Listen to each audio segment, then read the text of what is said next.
So tornadoes are associated with thunderstorms, and most of the violent tornadoes come from supercell thunderstorms because they have these very strong updrafts in excess of 150 miles per hour. And also because they're a little longer lived, they have more time to spawn tornadoes.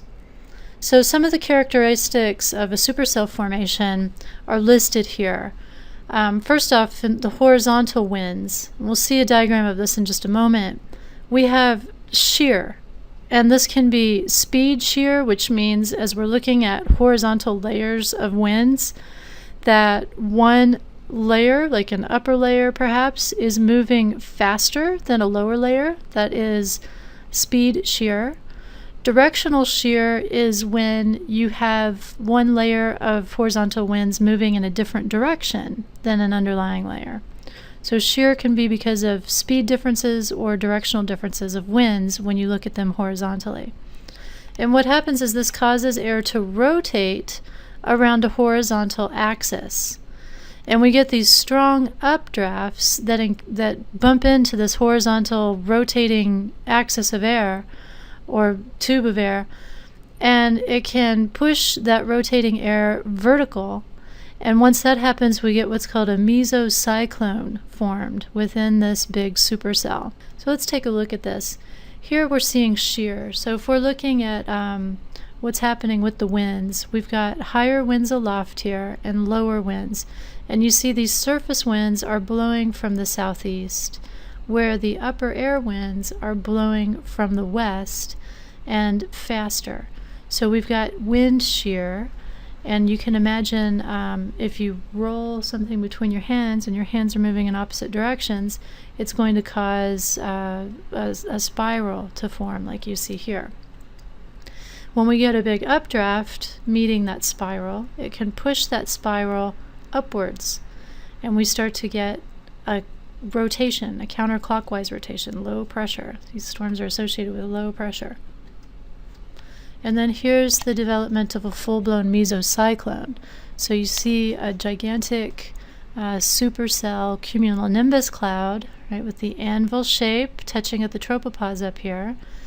And then the mesocyclone, which was that rotating column of air that turned vertical, and very strong winds in here. And you see this is the wall cloud that gets formed, this dark kind of shaft that you see around the red spiral. This is the wall cloud, and you'll see this at the surface. We saw that in the picture from the last lecture where I showed the photograph of a supercell. You see kind of this ominous mesocyclone that shows the rotation happening. It's kind of extending from the bottom. And this mesocyclone also extends beyond the top of the cloud. It's called an overshooting. So it actually pops through the tropopause and into the stratosphere a little bit. So very powerful winds. And to look at what's going on here, the cloud in general, right, has its inflow. So this is the inflow portion of the cloud. And then you can see the cloud is also having its downdrafts come out here. And we've got the maximum amount of our precipitation happening over here on the right-hand side as we're looking at this cloud, at this storm. So the predominant winds are blowing this way, and so east of the storm is where we're going to see most of the heavy precipitation. The rain-free base of the cloud is going to be right over here on the western portion of the cloud.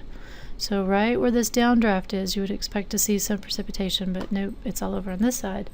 And then the tornado itself, if it's touched down to the ground, we're going to see it right coming down from this wall cloud, right where the mesocyclone is. Here is a schematic view of a supercell thunderstorm. So again, we've got our wall cloud here that's defining the boundary of the mesocyclone inside of this monster cloud, of this monster storm. Here's the tornado touching down on the ground. We've got our heavy precipitation over here on this portion of the cloud, and you can see higher up we've got the main portion of the storm is right over where the heaviest precipitation is. We may see mammatus clouds, And we've got our rain-free base area here. So just another view of a supercell with a tornado. And then here's a plan view of a tornadic supercell with a popular hook shape that shows up on Doppler radar and makes it possible to identify these supercells that are likely to have mesocyclones and produce thunderstorms. So look at the scale here. This is 10 miles. So this is just the size of a supercell.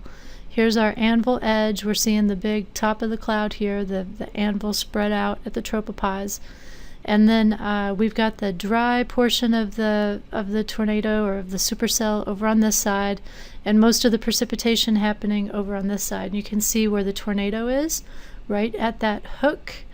And we've got if we're going to have hail, it'll vary in size, with the biggest hail being closest to the tornado, and then becoming smaller hail, heavy rain, and then lighter rain the further out we go.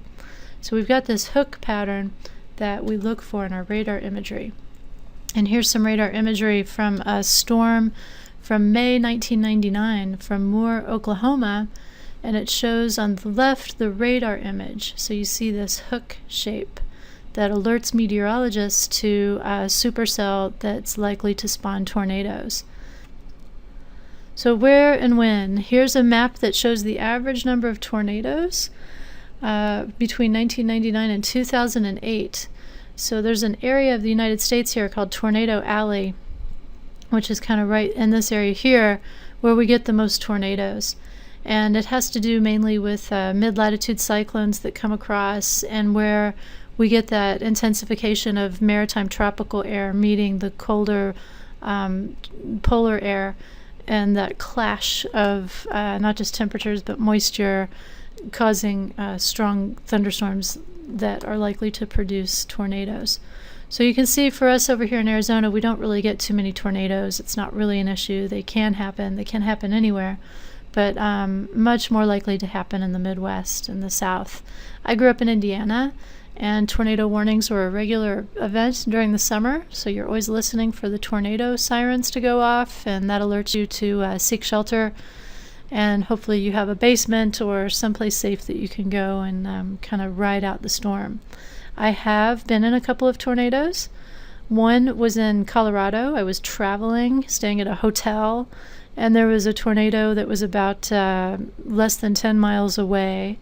Hail, and it was nighttime when the thunder would or the lightning would light up the sky. You could see the mesocyclone touching down the tornado off in the distance. It was pretty scary being stuck in a hotel that didn't have a basement and no real place to stay that was safe. Fortunately, it didn't cross my path. It stayed, far enough away to it didn't cause damage, though it did knock the tops off of a few trees in the area right around the hotel. The Fujita scale is a way of measuring the intensity of a tornado, and there are several links here that I'll include in the additional links section on Blackboard, so you can take a look at these and understand more about the scale and how tornado damage is assessed.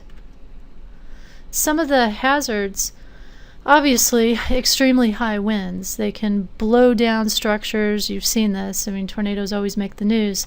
They used to tell you to keep your windows open because pressure differences. Tornado is a very low pressure storm, and if you have a tornado coming by, it's possible, if you have your house all closed up, that the windows might blow out as the air tries to move from the high pressure inside your house to the low pressure, which is the tornado cell. But now they say that's not such a good idea. Doesn't matter. I mean, houses are not hermetically sealed, so just leave the windows closed and don't worry about it. Seek shelter. So we also have strong updrafts that literally can carry you away, that carry things up into the tornado and carry them away to Oz. Some tornadoes actually have more than one vortex, so it's multiple tornadoes that are kind of spinning around each other. And of course, these are going to be the most destructive type of tornado.